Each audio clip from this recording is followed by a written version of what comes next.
In 1880, a partially deaf 44-year-old widower with 4 children opened a small shop on Crescent Street in Athol, Massachusetts. He had one patented invention in his pocket, a few $100s to his name, and a reputation in the local machine trade for being difficult to work with. He had been forced out of his previous employer. His money was tied up in stocks he could not sell. His wife was 2 years in the ground. The invention was a combination square, a steel rule with a sliding head that could function as a square, a mitre, a bevel, a plumb bob, and a depth gauge. One tool that replaced 5. The man's name was Laroy Starrett, and he had designed it at his kitchen table night after night because the fixed-blade tri-squares he used as a pattern maker were clumsy, inaccurate, and slow. 144 years later, the shop on Crescent Street has become a factory complex spanning 15 acres on both sides of the Millers River. The company still makes precision tools. The company still makes them in Athol, Massachusetts. The Starrett name is still on the building, still on the tools, and still on the cast iron and hardened steel that machinists reach for when nothing else in the drawer is good enough. While every other competitor sold out, merged, moved overseas, or simply vanished, Starrett stayed. This is the story of how they did it, and what it cost them. Laroy Sunderland Starrett was born on April 25, 1836, in China, Maine. Not China the country. China the farming town in Kennebec County, a settlement of modest homesteads and timber lots in the interior of the state. He was one of 12 children. His father Daniel worked the land.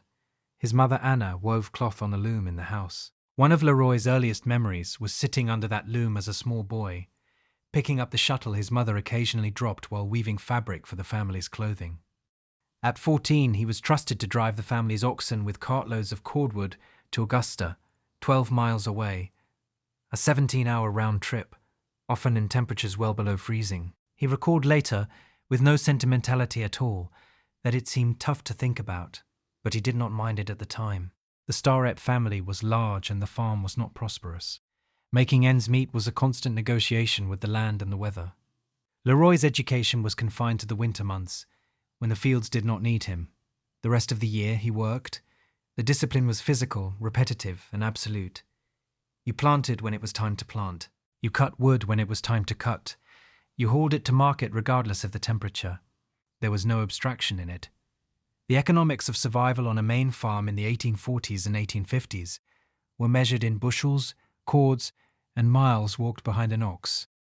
At 17, he left the farm. He worked on stock farms and dairy operations across Maine and Massachusetts to earn money to help pay off the family mortgage. By his mid-20s, he had acquired a 600-acre farm in Newburyport, Massachusetts, and was operating it himself. Farming was his livelihood. Invention was his obsession. His first patent was for a mechanical meat chopper, granted in 1865. Patent number 47,875. A practical machine for a practical need. He followed it with a washing machine, a butter worker, and a bench vise. None of them made him wealthy. One invention, a shoe hook fastener, he sold outright for a few $100s. It was the kind of decision that would haunt a less determined man. Starrett did not look back. In 1868, he became general agent and superintendent of the Athol Machine Company in Athol, Massachusetts, incorporated specifically to manufacture his inventions. For over a decade, Starrett developed products for the company, filed patents, and built a reputation as a skilled mechanical engineer. The relationship soured. Rivalries grew. The company capitalized on his inventions, while Starrett himself saw diminishing control over the work he had created. He was eventually forced out. By 1878, Starrett was 42 years old. His wife Lydia had died on February 3rd of that year. He was partially deaf. He was out of a job.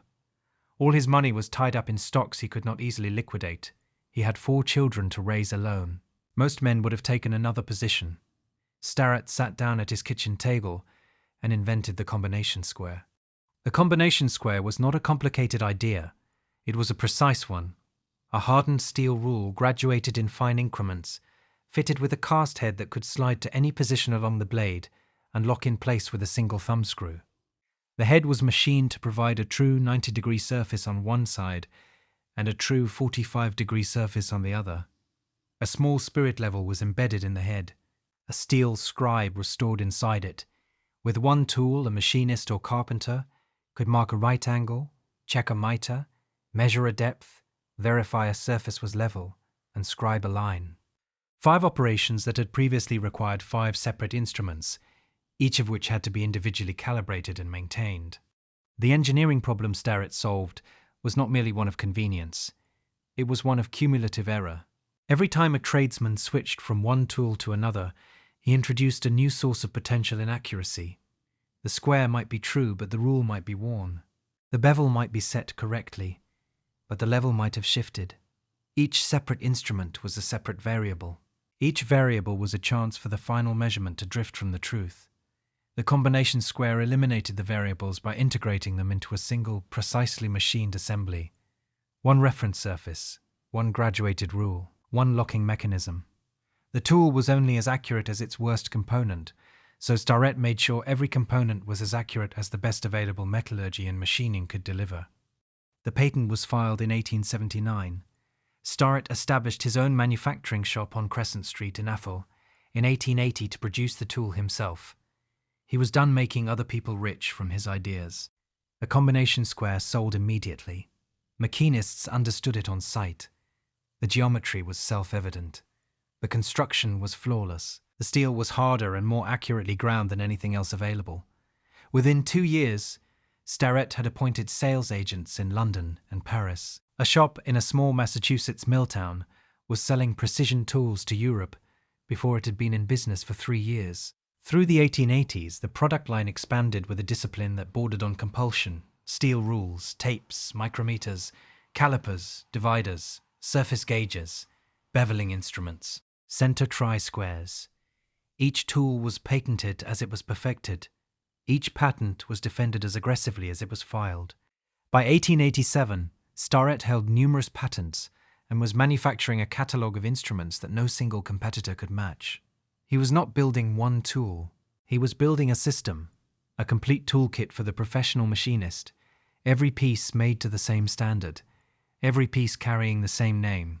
That name was about to become the most trusted word in American metrology.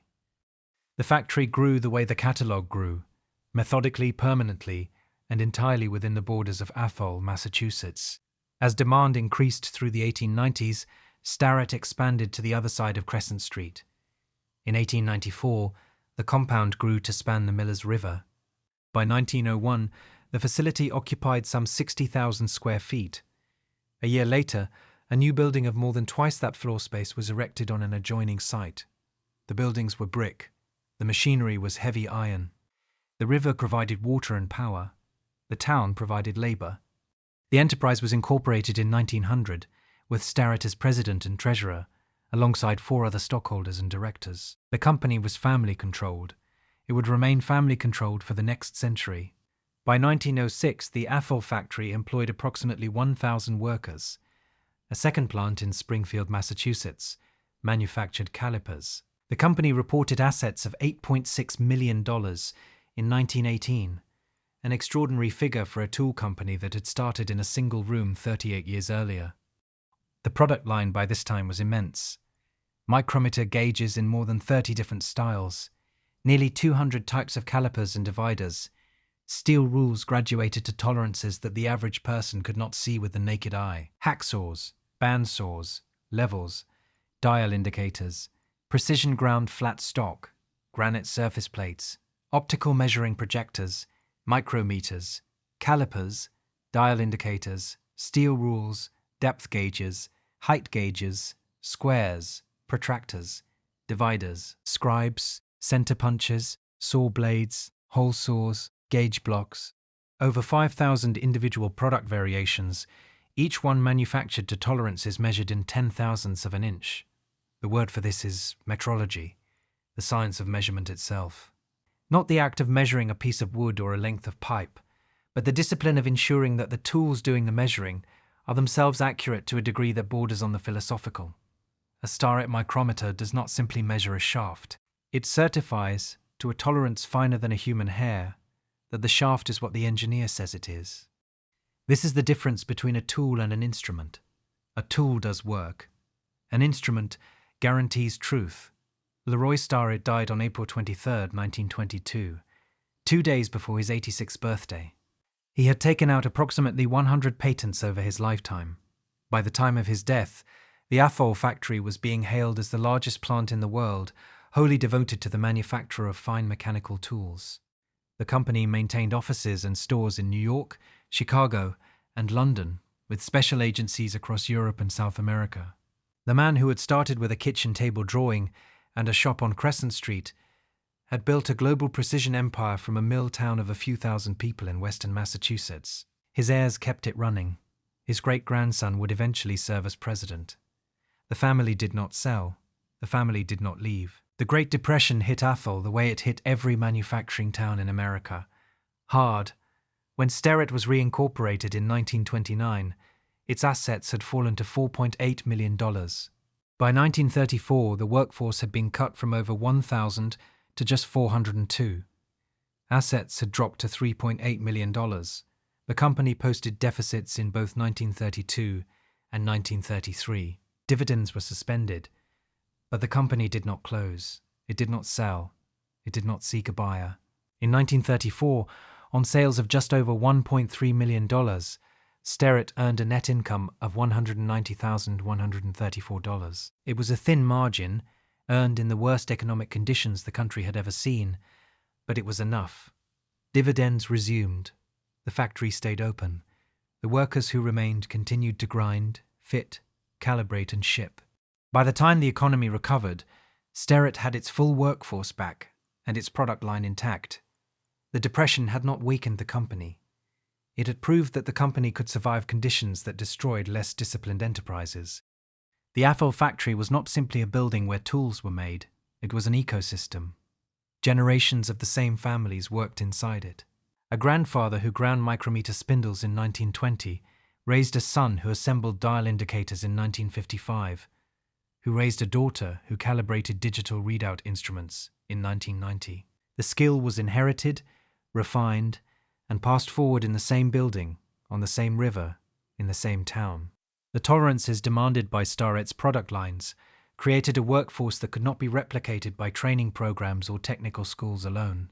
Grinding a micrometer spindle to within 1/10,000th of an inch is not a skill you learn in a semester.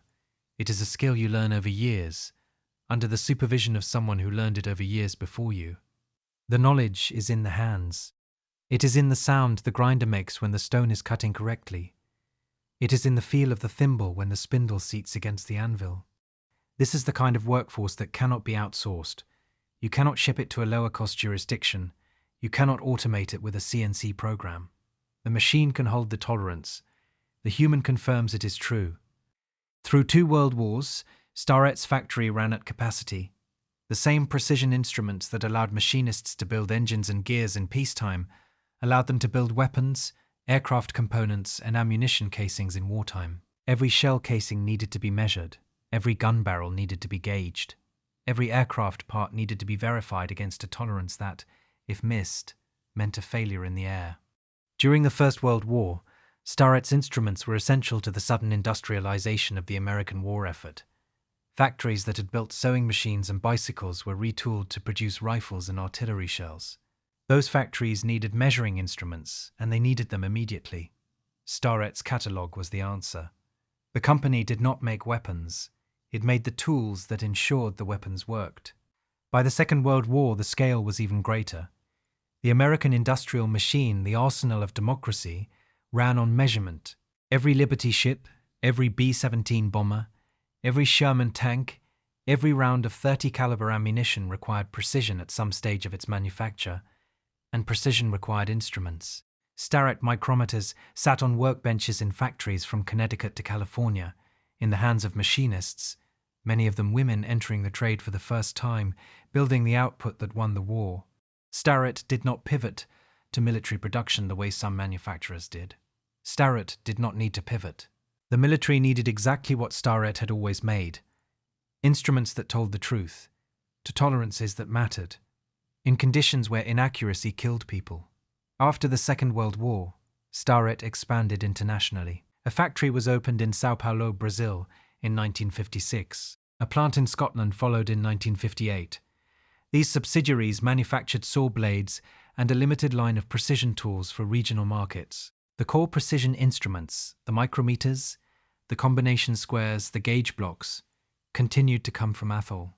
In 1962, Starrett acquired the Weber Gauge Company of Cleveland, Ohio, a manufacturer of precision gauge blocks and optical measuring tools. The acquisition moved Starrett into the highest tier of industrial metrology, the manufacture of gauge blocks accurate enough to calibrate other measuring instruments.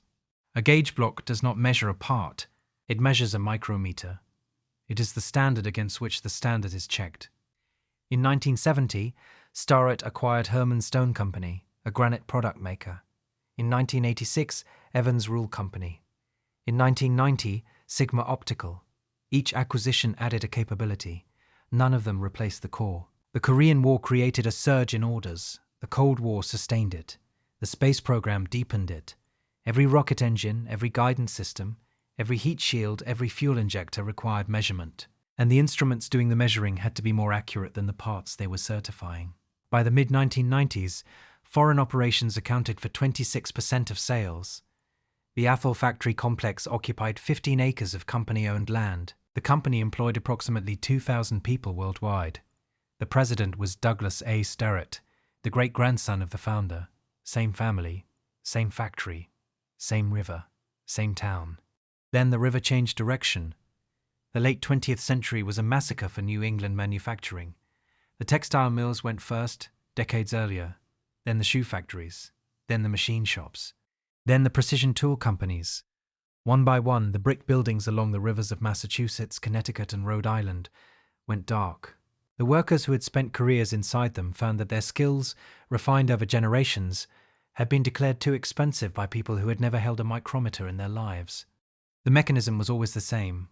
A company that had built its reputation on domestic craftsmanship was acquired by a conglomerate, a holding company, or a private equity firm.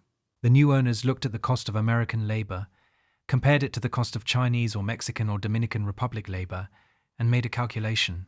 The factory was closed, the workforce was eliminated, the brand name was kept. The production was shipped overseas. The tools that came back carried the same logo but weighed less, wore faster, and drifted out of calibration in months instead of decades. The economics were not complicated. An experienced machinist in Athol, Massachusetts, earned a living wage with health insurance, paid holidays and a pension. An assembly worker in Shenzhen earned a fraction of that, in a factory built to run 3 shifts with workers who would be replaced when they slowed down. The spreadsheet did not account for institutional knowledge, generational skill transfer, or the relationship between a workforce and a product that had been refined together for a century. The spreadsheet only counted dollars. Brown Sharpe, Starrett's closest peer in the American precision tool industry, followed this path to its conclusion.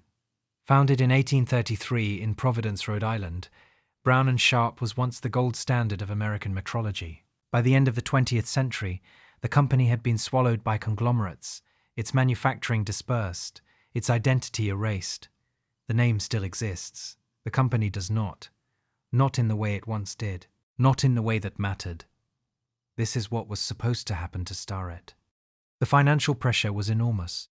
Asian manufacturers, primarily from China and Japan, began flooding the market with measuring tools priced at a fraction of what Starrett charged.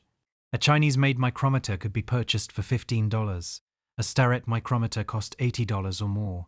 For the hobbyist, the student, the occasional user, the math was simple.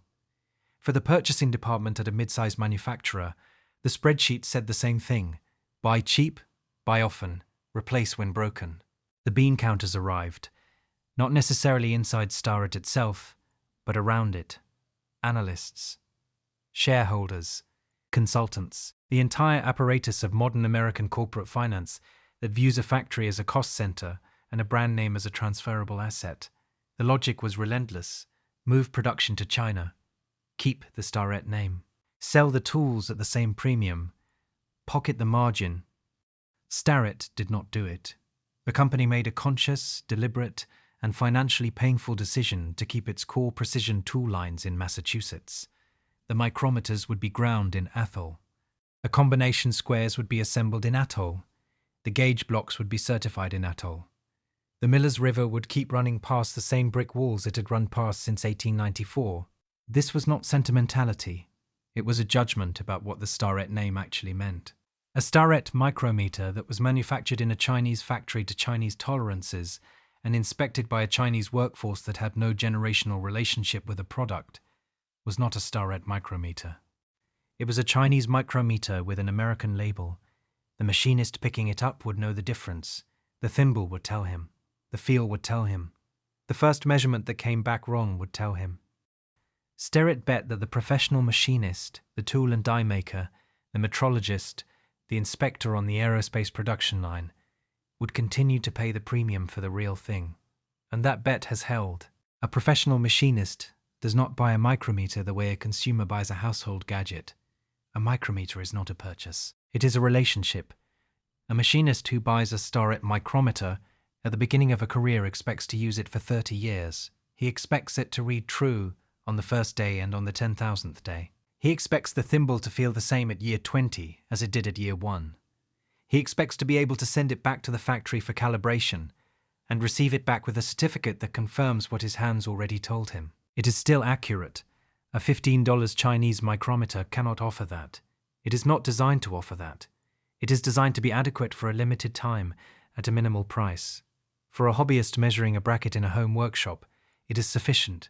For an inspector certifying a turbine blade for an aircraft engine, it is not remotely acceptable. Starrett understood this distinction. More importantly, Starrett refused to abandon the market segment that understood it too. The cost of that decision has been real. Starrett is not the company it was in 1960. It is not the dominant force it was when American manufacturing ran on American machines measured by American instruments. The workforce has contracted. The revenue has fluctuated. Some product lines have, in fact, been moved to overseas facilities. The company operates manufacturing plants in Brazil and has had operations in China and the United Kingdom. Saw blades, tape measures, and certain lower-margin products are manufactured abroad. This is not a secret. It is a concession to the reality that no company can sustain premium domestic manufacturing across every product category when the global market offers production costs that are a fraction of what Massachusetts demands. The distinction is in what stayed. The precision instruments stayed, the micrometers stayed, the combination squares stayed, the dial indicators stayed, the calibration standards stayed. The products that carry the highest tolerances, the deepest engineering, and the most direct link to what Laroy Starrett built at his kitchen table in 1878 are still manufactured in the same brick complex on the Miller's River. The struggle to maintain this is not abstract. The master machinists who have spent 30, 35, 40 years grinding and fitting and calibrating Starrett instruments are aging. They are retiring. And the pipeline of young machinists willing to spend years learning the craft of sub-thousandth inch precision work in a small town in western Massachusetts is not what it was in 1950. The vocational training infrastructure that once fed skilled workers into factories like Starrett's has been systematically defunded across the United States for decades. High schools that once had machine shops now have computer labs. Community colleges that once trained tool and die makers now train web developers. The cultural message to young people has been consistent. For 40 years, go to college, get a degree, work in an office. The result is a gap that grows wider every year. A master machinist retires without a successor. The knowledge is in the hands of people who are leaving, and the institutions that would train their replacements have largely been dismantled. This is not a Starrett problem. It is an American problem. But Starrett feels it more acutely than most, because the company cannot solve it by automating the work away. A CNC machine can hold a tolerance. A CNC machine cannot inspect the feel of a micrometer thimble. It cannot hear the sound of a grinding wheel that is cutting too aggressively. It cannot make the judgment call that separates a precision instrument from a tool that merely looks like one. In March 2024, the Starrett Company entered into a merger agreement with Middle Ground Capital, a private equity firm based in Lexington, Kentucky, with over $3.5 billion in assets under management. The transaction took Starrett private at $16.19 per share, a 63% premium over the last trading price. Douglas A. Starrett, the great-grandson of the founder, was still serving as chairman, CEO, and president at the time. The deal closed on May 23, 2024. The New York Stock Exchange ticker SCX, which had represented the company for decades, went dark. The company is no longer publicly traded. It is no longer a family-controlled enterprise in the way it was for its first 144 years. That is a significant change, and it would be dishonest to pretend otherwise. The family did not sell because they wanted to. They sold because the economics of being a small public company in the 21st century are punishing. Regulatory compliance costs, quarterly reporting obligations, analyst coverage that barely existed for a company of Starrett's size, and a share price that chronically undervalued the factory, the workforce, and the intellectual property that together constituted the real asset. Going private was, by the available evidence, a survival decision dressed in the language of a premium transaction. Middle Ground Capital has stated that operational leadership and staffing globally will remain intact. The Athol factory continues to operate. The tools continue to be manufactured. Whether the new owners will honor the decisions that the Starrett family honored for more than a century remains to be seen. Private equity has not earned the benefit of the doubt in American manufacturing. The track record is long, and it is ugly. But the fact that Middle Ground acquired a company that was still making precision instruments in a 144-year-old brick factory in Massachusetts, rather than a hollowed-out brand licensing a name to an offshore contractor, suggests that what they bought was the real thing, and the real thing is worth more intact than disassembled. Pick up a Starrett micrometer, hold it, feel the weight, feel the satin chrome finish under your thumb. Turn the thimble, listen to the sound it makes as the spindle advances, smooth, even, no play, no grit, no hesitation. That sound is Athol, Massachusetts.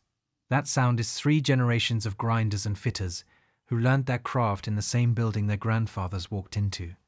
That sound is hardened steel, precision ground to tolerances that most people do not know exist, in a factory that most people do not know is still running. They did not sell the name to a holding company. They did not turn the Athol factory into luxury apartments or a craft brewery. They did not license the brand to a Chinese manufacturer and call it heritage. For 144 years, through the Long Depression, through 2 world wars, through the collapse of New England manufacturing, through the offshoring of an entire industrial civilization, through the relentless pressure of quarterly earnings and shareholder value, and every financial incentive in existence telling them to leave, they kept the machines running. Brown Sharpe surrendered. The name was absorbed. The factory is gone. 100 other precision tool companies across New England folded, merged, or evaporated so completely that only their old catalogues survive. The machines were scrapped, the workers were scattered, the buildings were demolished or converted into something that has nothing to do with what they were built for. Starrett stayed. The river still runs. The brick buildings still stand. The micrometers still read true. The steel is still hardened. The family name is still on the door, even if the ownership papers have changed hands for the first time in 144 years. In an industry that traded its soul for profit margins, Starrett simply refused to leave the river. If you made it this far, you already know whether this channel is for you. Hit the like button if you have not already, and subscribe. Tell me in the comments, what is the oldest Starrett tool in your toolbox? I want to know the model number, the year if you have it, and whether it still reads true. I suspect it does.